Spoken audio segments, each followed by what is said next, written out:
para magmura ang ating mga bilihin sa ating sa ating palengke.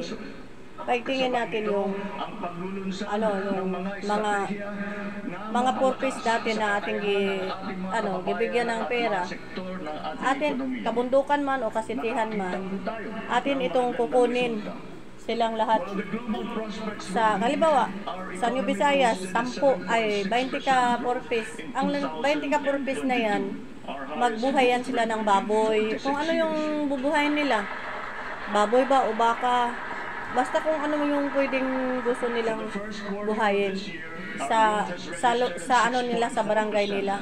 Tapos pag sa Sicilia naman, ang gusto nila ay mga manok lang lahat, ang mga purpose. Pero hindi natin sila hayaan na sila ang gagastos sa mga manok o baboy na bibigyan natin sila ng mga inahin para palaguin nila ito. Yan ang dapat natin gawin. Pwede na makapag-vlog. Tapos ang building paupahan natin itong paigtingin kasi nga kapag hindi natin itong paigtingin ang building paupahan, pwedeng magkakautang pa rin tayo sa lahat ng sa iba't ibang bansa. Dahil nga kapag mayroon tayong mga problema hindi natin inaasahan dumating na pwede tayong bibili, hindi na kulang ang panggastos natin, talagang makakautang tayo sa ibang bansa at collateral natin ang ating pinagkikitaan sa bansa natin. So iwas sa pag-collateral, iwas sa pagkautang ulit, magawa tayo ng building paupahan. Para rin yan sa ating mga residente para hindi na tayo paulit-ulit na tutulong sa kanila. At pagtingin natin yung pagtuldok droga, at saka sa pangalaga sa ating mga OFW, pagtuldok pogo, at pagmura sa ating at pagtingin natin yung ating sakahan, dapat lagyan natin to ng Jitmatic para makapag-ani ng 3 beses sa loob ng isang taon. At ang lahat ng mga kabahayan, hindi sa mga bana walang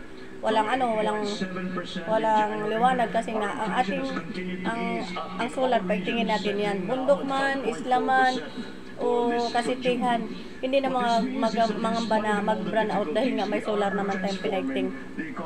Yan dapat natin gawin. So, ang ating kabildingan dito sa ating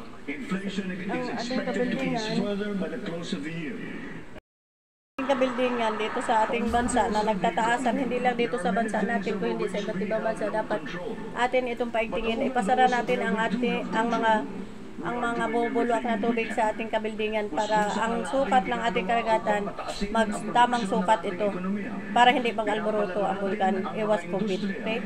Ang COVID kasi hindi naman natin doon ipag-alalaksi nga, alam mo kasi pwede man na tayo maglaga ng tawa-tawa, pwede tayo mag-tawa-tawa, tapos dahon ng bayabas, tapos oregano and lagunde, ipagsabay-sabay natin yan. Walang problema sa abo na galing sa vulkan, pero hindi dapat natin ito abusuhin ng ating karagatan dahil nga pwedeng mahihirapan naman tayo dahil nga yung pangisda natin, di ba?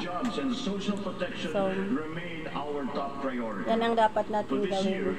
Ang lahat ng bansa sa buong mundo, dapat lagyan natin yan ng market.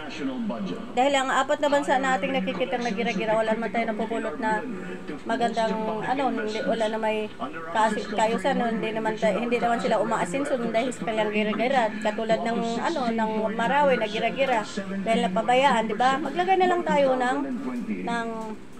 magagay tayo ng market para hindi na mag-away-away ang kapwa bansa at pagtingin natin ang translator para magkaintindihan ng lahat. Katulad naman sa mga bundok at saka mga bahay na hindi inaasahan natin na mga naglalakihan sa kabundukan, dapat lagay tayo doon na inspeksyonin natin yun sa biglaan ng pag-inspeksyon. Baka lalo na sa bisminito, baka may nagluluto-luto na ng droga dyan, may nagtanil-tanil na dyan sa kabundukan. Pagtingin natin yung ating CCTV at trumpa sa ating kasityuhan. Iladlan natin yung mga kapulisan, kamilitarihan dahil wala na may gira-gira, di ba? Iladlad natin yung mga kamilitarihan sa ating kasityuhan para may takot naman ang ating mga residenteng nagtitinda ng drugs. Alam naman natin na bawal yan, di ba? Maliban sa mga purpose na ating gigawa na linis, sityo mo, linis mo, para ipagkumpara natin yung kanilang ipinagawa, ipagkumpara natin yung ginagawa sa purpose at ginagawa sa minamasid sa ating kamilitarihan at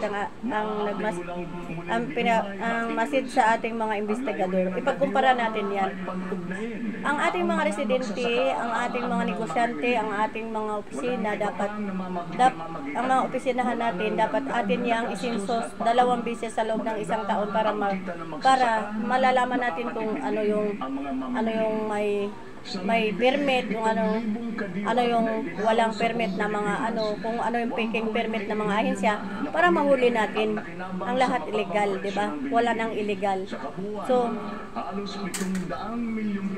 ang ating mga kamilitary, ang ating mga ang ating pundo sa ating ahensya, ang mga investigador bahala diyan. Lahat ng binibili, lahat ng mga nilabas na pera kung saan ito dinadala, maliban sa kanilang ni-report na mga na ginastos nila ito, mayroon silang resibo na ipinakita na ginastos. Ito ang ginastos nila, itong binili nila. Malalaman natin ito dahil may mga investigador naman tayo, may spy naman tayo sa ating mga binitawan na pondo sa bawat ahensya sa gobyerno natin. So wala nang kurakot na mangyayari. Okay? Yan ang dapat natin gawin.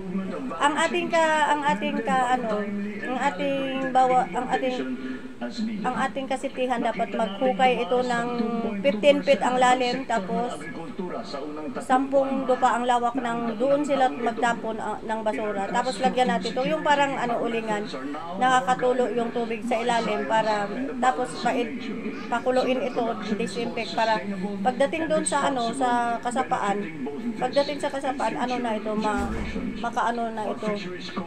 hindi na ito marumi kasi nga na-disinfect na pakuluan na siya. So hindi delikado ang ating kalusugan. So yan ang dapat nating gawin. Yung ating ang ating namang gasolina, kapag magtaas kasi ito, mayroon naman tayong solar na mga nasasakyan. Hindi tayo mangamba na wala tayong masasakyan kasi nga di kuryente naman to. Yung building po, at paigtingan natin yun. At saka yung natin, yung ating